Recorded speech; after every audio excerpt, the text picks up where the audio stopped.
আমার মতো কে, কে মানে এরকম ড্রিম দেখে আমি জানি না।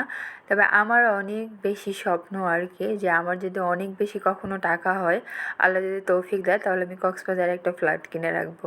কারণ আমার এই সমুদ্র এত বেশি ভালো লাগে যেটা আমার মানে বলার মতো না।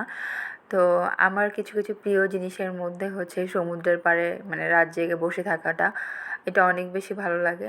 তো এমনও সময় হয়েছে যে আমি মানে যদি মেয়ে মানুষ না হয়ে ছেলে মানুষ হতাম তাহলে ম্যাক্সিমাম সময় হয়তো উড়াল দিতাম, দিয়ে চলে যেতাম আর কি সমুদ্রের পাড়ে গিয়ে একটা রাত থেকে আবার পরের দিন চলে আসতাম। তো যাই হোক যেটা সম্ভব না আর কি। তো আজকে আমরা হচ্ছে উত্তরা থেকে কক্সবাজারে কিভাবে যাচ্ছি আর আমরা কোন হোটেলে উঠলাম আমি সেই পুরো ডিটেলসটা আপনাদের এই ভিডিওতে দিয়ে দিচ্ছি। তো আমরা হচ্ছে আবদুল্লাপুর থেকে উঠেছিলাম অ্যানা গাড়িতে। তো পর আমাদের এখান থেকে গাড়ি ছাড়ে আপনার হচ্ছে 9:30 বাজে। তো 9:30 থেকে আমাদের কতক্ষণ টাইম লেগেছিল সেটাও থাকতেছে। তো আমরা যেদিন গিয়েছিলাম আলহামদুলিল্লাহ একদমই জ্যাম ছিল না। তো মানে আমি অ্যানা গাড়িটা প্রিফার করি সবসময়, অ্যানা ভলভোটা বা হচ্ছে আপনার হুন্দাইটা। তো এইখানে আপনার হচ্ছে আমার ট্রেনের থেকে বাস জার্নিটাই আমার বেশি ভালো লাগে। আর ট্রেনে তেমন একটা আমার কেন জানি ভালো লাগে না। অনেকেই বলে যে ট্রেন জার্নি তাদের অনেক বেশি ভালো লাগে। হ্যাঁ, একটা সময় আমার একটা বারেই শুধু কেন জানি ভালো লেগেছে, সেটা হচ্ছে আমার বেস্ট ফ্রেন্ড যে তুলি, ওর সঙ্গে আমি গিয়েছিলাম আমার গ্রামের বাড়িতে। তখন আমার ভালো লেগেছে ওর সঙ্গে। হয়তো এত একটা ভালোবাসার মানুষ বা কাছের মানুষ ছিল জন্যই ভালো লেগেছে কিনা জানি না। তো ও এনজয় করেছে প্লাস আমিও অনেক বেশি এনজয় করেছিলাম ওই ট্রেন জার্নিটা। তো এরপর আমাদের হচ্ছে এইটা হচ্ছে আপনাদের মানে রাতের ভিউ আর কি। ঢাকা শহরে এত বেশি সুন্দর লাগতেছিল। তো যেহেতু এসি গাড়ি ছিল এই কারণে হচ্ছে আমি ভালোভাবে দেখাতে পারছিলাম না, গ্লাসের ভিতর থেকে যতটুকু আর কি দেখানো যাচ্ছিল। মানে মন ভরে যাচ্ছিল যে রাতের ঢাকা এত সুন্দর, তাও যদি মানে রাস্তা যদি ফাঁকা থাকে তাহলে এটা উপভোগ করার মতো খুবই বেশি আর কি এনজয় করা। যাদের প্রাইভেট কার থাকে তারা আর কি এই ভিউটা মানে প্রায় সময় উপভোগ করতে পারে আর কি। তো আল্লাহ সেই তৌফিক দেয়নি, কখনো দিলে হয়তো এই মাঝরাতে ঘুরতে বের হবো। আমার লং ড্রাইভটা অনেক বেশি ভালো লাগে, মানে রাতের ঢাকাটা অনেক বেশি ভালো লাগে।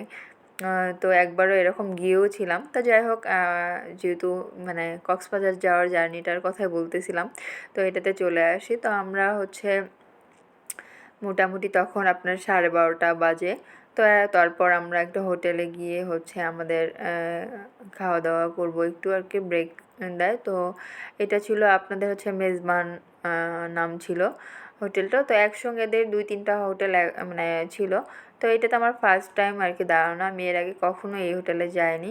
তো এখানকার খাবারের মান আমার তেমন একটা ভালো লাগেনি, হয়তো মেজবানে গেলে ভালো লাগতো কিনা জানি না। তো আমরা এখানে গিয়েছিলাম আরেকটাতে। তো বাহিরটা আমি একটু ভিডিও টিডিও করে দেখতেছিলাম, কারণ একঘেয়েমি বসে থাকতে থাকতে বোরিং হয়ে যাচ্ছিলাম, মানে হাত পা লেগে যাচ্ছিলো। তো আমি হেঁটে হেঁটে একটু ভিডিও করতেছিলাম। তো তারপর আর কি হোটেলে যাচ্ছিলাম, যেহেতু টাইম একটা ফিক্সড করে দেয়। তো এরপর আমরা এই জমজম হোটেলটায় ঢুকে যাই আর কি। তো এখানে সামনে এত লোভনীয় লোভনীয় আচার ছিল, দেখেই আমার লোভ লাগতেছিল, কিন্তু মাঝরাতে কে খায় আচার ভাই।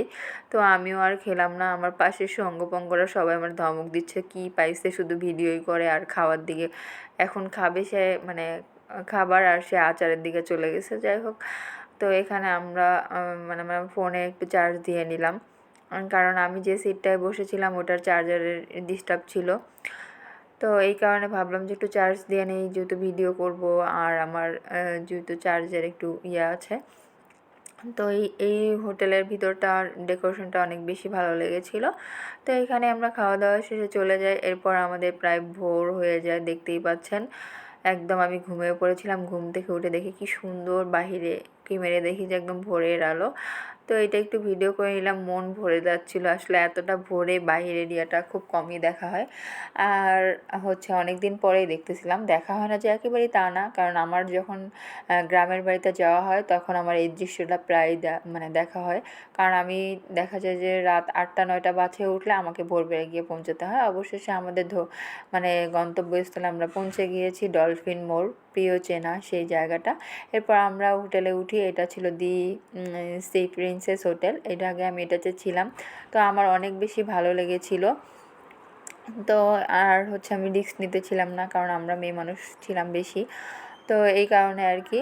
তো এরপর আমি হোটেলের ভিতরটা দেখিয়ে দিচ্ছি। এইটা হচ্ছে আমাদের হোটেলের ভিতরে আর কি, অনেক বড় স্পেস ছিল। এই রুমের ভাড়া আপনার ছিল 4,500 টাকা করে। তো আপনাদের হচ্ছে এটা ওই সময়টা আর কি রুম কম ছিল, আগে থেকে বুকিং দিয়ে যাওয়া উচিত ছিল, বাট নাম্বারটা আমার ছিল না, তাহলে হয়তো আর একটু কমে পেতাম। 4 বা 4,000 মানে এরকম সামথিং ছিল আর কি। তো যাই হোক, বাইরের ভিউটা অনেক বেশি সুন্দর লাগতেছিল। এই হচ্ছে নারিকেল মানে গাছ আসলে এরকম দেখা যায় না আর কি। তো এটাও অনেক এনজয় করতেছিলাম। তারপর আর কি সকালের ব্রেকফাস্টটা করে ফেলি। তো আমাদের যেহেতু আজকেই উঠেছি, তো আমরা বুফেটা পাইনি, তো ওদের এটা খিচুড়ি আর ডিম ভাজা ছিল। তো এটার প্রাইসটা একটু বেশি ছিল, কারণ 250 টাকার এটা আমার একদমই মানে লাগেনি। 270 টাকা নিয়েছিল ডিম ভাজা সহ। তারপর আমি আর কি বেলকনিতে গেলাম, যেটা বড় বেলকনি আর কি। তো এখানে হালকা একটু মিষ্টি মিষ্টি রোদ আসতেছিল, আর এটা খুব বেশি ভালো লাগতেছিল। একটু টায়ার্ড ছিলাম, ফ্রেশ হয়ে ভাবলাম যে একটু বেলকনি থেকে ঘুরে এসে একটু ঘুমাবো, কারণ একদম না ঘুমালে আসলে ওই টায়ার্ডনেসটা কাটবে না আর কি। তো যাই হোক, এই ছিল আর কি। এরপর আমি আর কি বাহিরের ভিউটা দেখাচ্ছিলাম, দেখতেই পাচ্ছেন একদম এই বেলকনি থেকে বাহিরের ভিউটা খুবই সুন্দর দেখা যায়।